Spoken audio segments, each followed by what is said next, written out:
April 2nd of 1954 began like countless other spring afternoons along the southern coast of California. Hermosa Beach stretched wide and bright beneath the afternoon sun, the Pacific rolling in steady, rhythmic waves that seemed calm and inviting.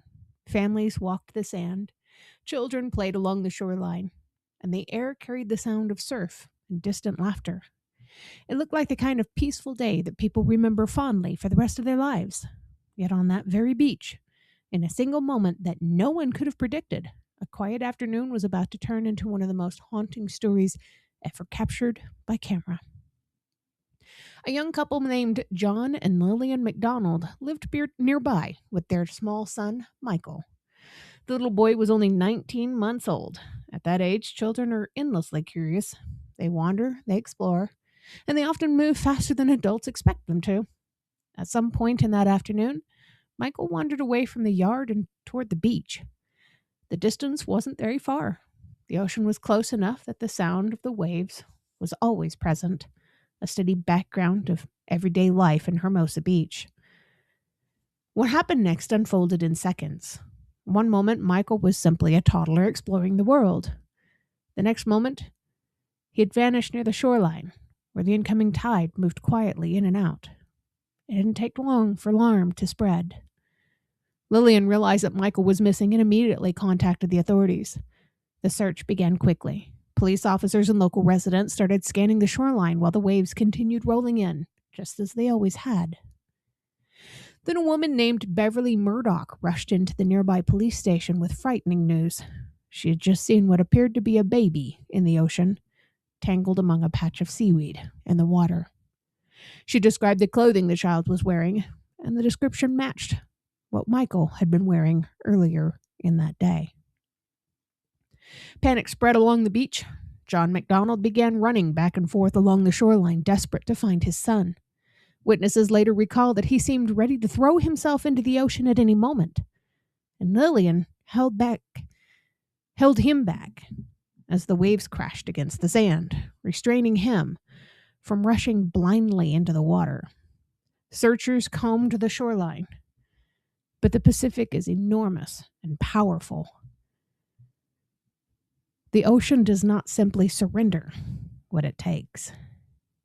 While this desperate search was unfolding, a man named John Lyndon Gaunt, often called Jack, happened to be at his home nearby.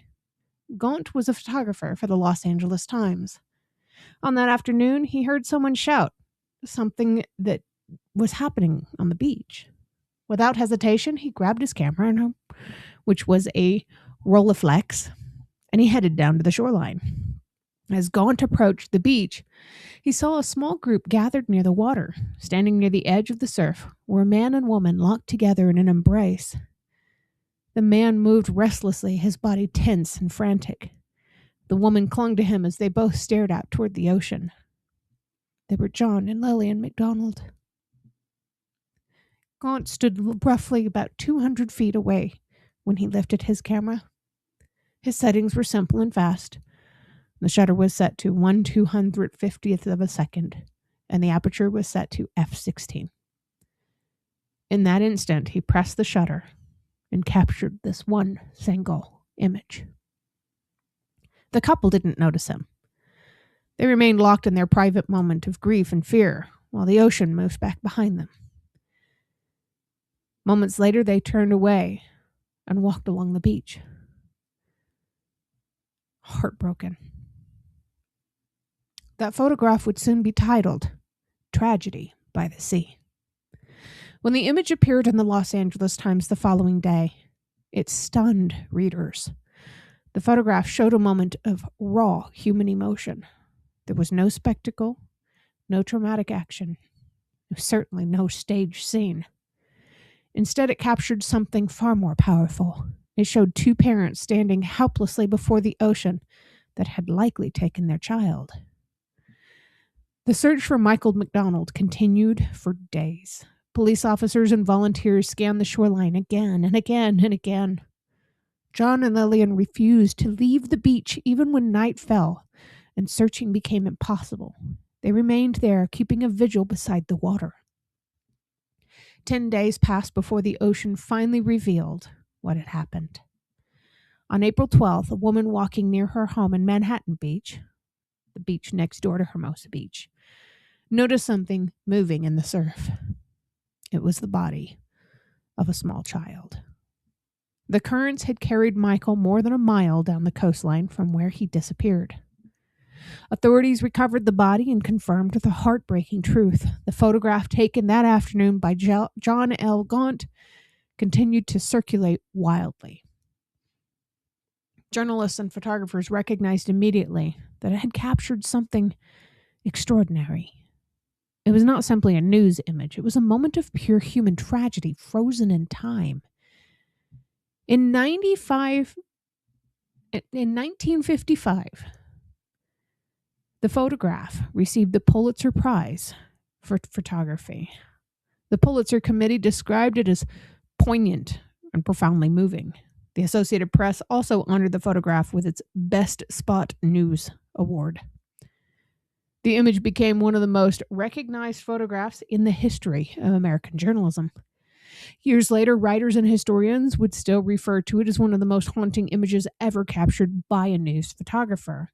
The photograph does not just show a child. It does not just show the moment of a disappearance. It does not show two parents looking sad.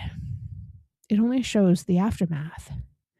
Two parents standing before the endless Pacific, facing the terrible silence that follows a sudden loss. That's so much more than just sadness. It's grief, overwhelming grief. Even today, the photograph continues to move people who see it for the first time.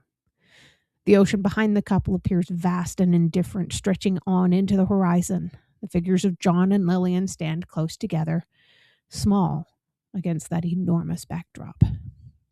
It reminds us that sometimes the most powerful stories are not told through action, but through stillness. Through a single moment when grief and love collide in full view of the entire world. More than 70 years have passed since that day at Hermosa Beach, yet the image still carries the same weight it did when the shutter first clicked. It reminds us of how fragile life can be and how quickly an ordinary day can become something unforgettable in the worst ways possible. So here's my question for you. Why do you think this single photograph still resonates so deeply with people so many years later? Is it the tragedy itself? Or is it the quiet way the image captures the unbearable reality of loss? Maybe people identify with this feeling. Tell me what you think in the comments below. I genuinely want to hear your thoughts.